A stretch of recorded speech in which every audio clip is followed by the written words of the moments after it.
ऋचा और कार्तिक की arrange marriage हुई थी। क्या था कि कार्तिक शुरू से ही थोड़ा बिगड़ा था और ऐसे ही दोस्त यारों के साथ घूमता रहता था, इसलिए घरवालों ने कार्तिक की शादी करवा दी।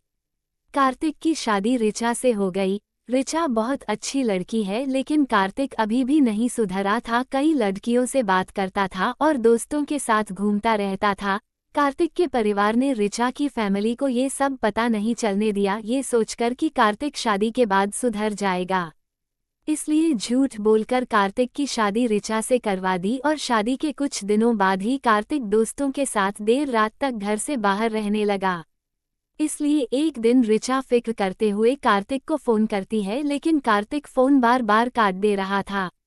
करीब रात के 12 बजे कार्तिक घर आया और ऋचा ने उससे पूछा, फोन क्यों काट रहे थे, हमें कितनी फिक्र हो रही थी, कहाँ थे आप। कार्तिक ऋचा की बात को अनदेखा करते हुए किचन में खाना लेने चला जाता है। ऋचा कार्तिक को खाना देती है और उसके बाद दोबारा ऋचा कार्तिक से पूछती है, कहाँ गए थे आप।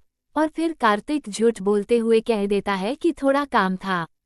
शादी के 1 महीने बाद तक कार्तिक को घर पर ही देखकर ऋचा सोचती कि ये काम पर क्यों नहीं जाते, इसलिए एक दिन ऋचा ने कार्तिक से पूछा, आप काम पर क्यों नहीं जा रहे, अब तो शादी को 1 महीने से ज्यादा हो गया। कार्तिक हिचकता हुआ फिर झूठ कहता है कि ऑफिस से छुट्टी ले ली थी 2 महीने की। ऋचा के परिवार में बताया गया था कि कार्तिक एक बड़ी कंपनी में अकाउंटेंट का काम करता है, लेकिन असल में कार्तिक कोई काम करता ही नहीं है।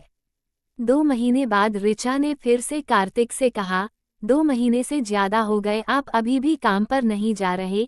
कार्तिक चुप रह गया, लेकिन ऋचा समझ गई थी कार्तिक की आंखों में देखकर कि कार्तिक झूठ बोल रहा है, इसलिए ऋचा ने फिर कहा, बता क्यों नहीं रहे, क्या बात है, सच क्यों नहीं बता देते। कार्तिक गुस्से में कहता है, नहीं करते कोई काम, झूठ बोला था तुमसे, अब दोबारा मत पूछना।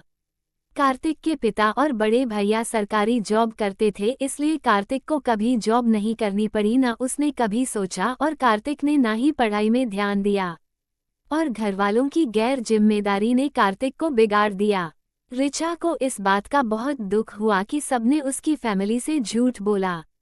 ऐसे ही चलता रहा, कार्तिक घूमता रहा दोस्तों के साथ। फिर जब ऋचा ने एक दिन कार्तिक से कहा, आप ऐसे क्यों घूमते रहते, आपके दोस्त तो आवारा है, घूमते रहते फालतू। कार्तिक ऋचा को गुस्से में देखता है, लेकिन कुछ कहता नहीं है। अगले दिन शाम का समय था, कार्तिक को बुलाने उसके दोस्त आए और बाहर से आवाज लगाकर कार्तिक का नाम लेते हैं, कार्तिक, कार्तिक जल्दी आ भाई। ऋचा को गुस्सा आता है और वो बाहर जाकर कार्तिक के दोस्तों से कहती है, वो नहीं आ रहे और आप लोग यहाँ मत आया करो। कार्तिक के दोस्त सुनकर चले जाते हैं।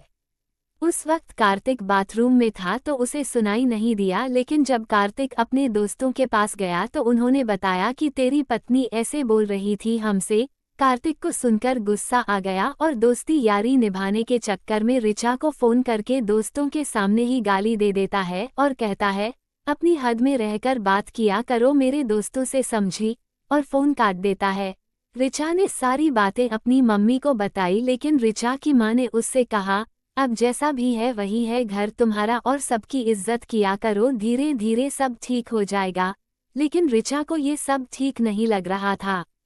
ऋचा ने कुछ दिनों बाद कार्तिक से फिर कहा, आप कोई काम क्यों नहीं देख लेते। कार्तिक गुस्से में बोलता है, तुझे क्या करना, मैं काम करूं या नहीं, भूखी तो नहीं रहती ना तू।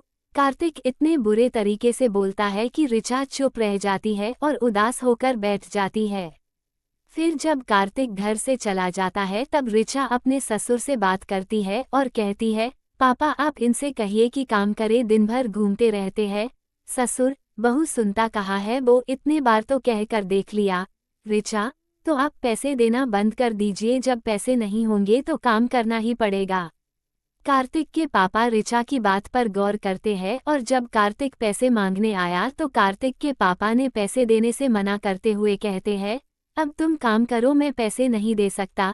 कार्तिक समझ जाता है कि ऋचा ने उसके पापा को भड़काया होगा, इसलिए कार्तिक इस बार ऋचा पर हाथ उठाता है और उसे मारता है। ऋचा रोने लगती है और कार्तिक गुस्से में अपने दोस्तों के पास चला जाता है।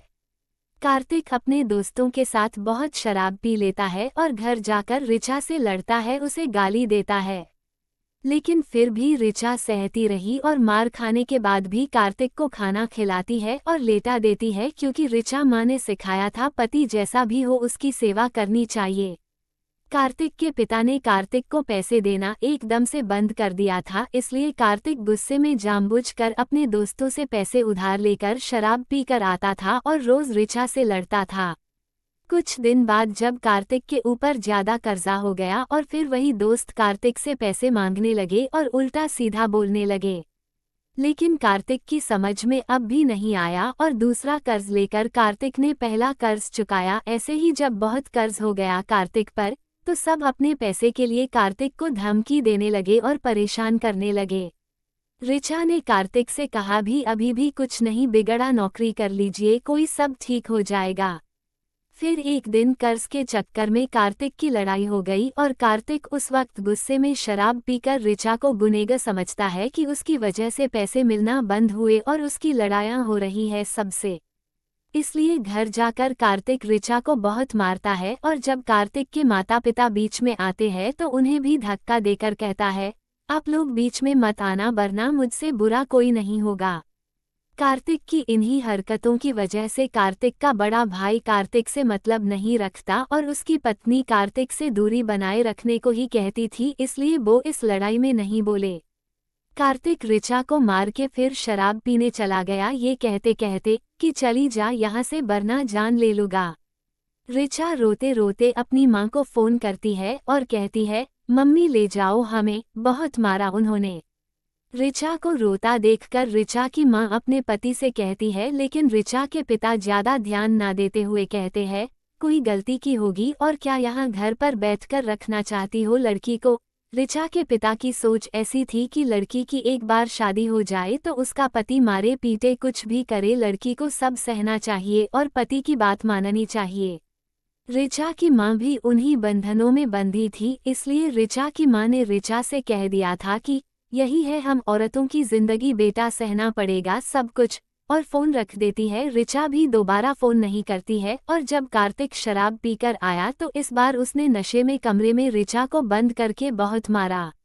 ऋचा रोती रही पीटती रही, लेकिन उसने कार्तिक को एक शब्द बुरा नहीं बोला।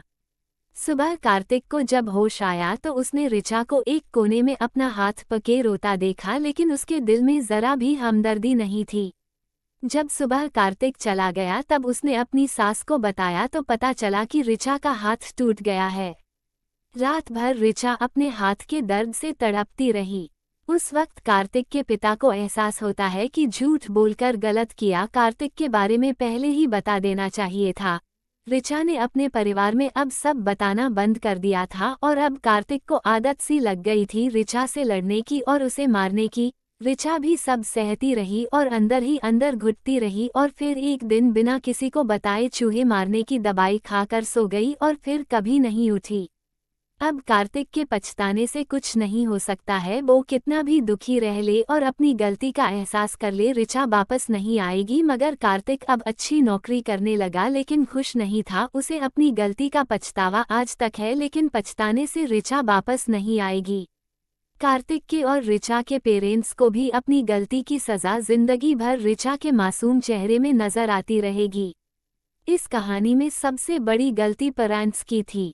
कार्तिक के माता पिता ने झूठ बोलकर ये शादी करवाई और ऋचा के माता पिता ने भी उसकी सहायता नहीं की। कार्तिक के माता पिता ने ये सोचकर झूठ बोला था कि कार्तिक सुधर जाएगा। कार्तिक सुधर गया, लेकिन ऋचा के जाने के बाद दोस्तों कहानी लिखते लिखते मेरी आंखों में आंसू आ गए। तो ये थी ऋचा की कहानी, एक झूठ very sad story in Hindi. आपको इस कहानी से क्या समझ आया और क्या आपकी राय है, हमें कमेंट में जरूर बताएं। धन्यवाद।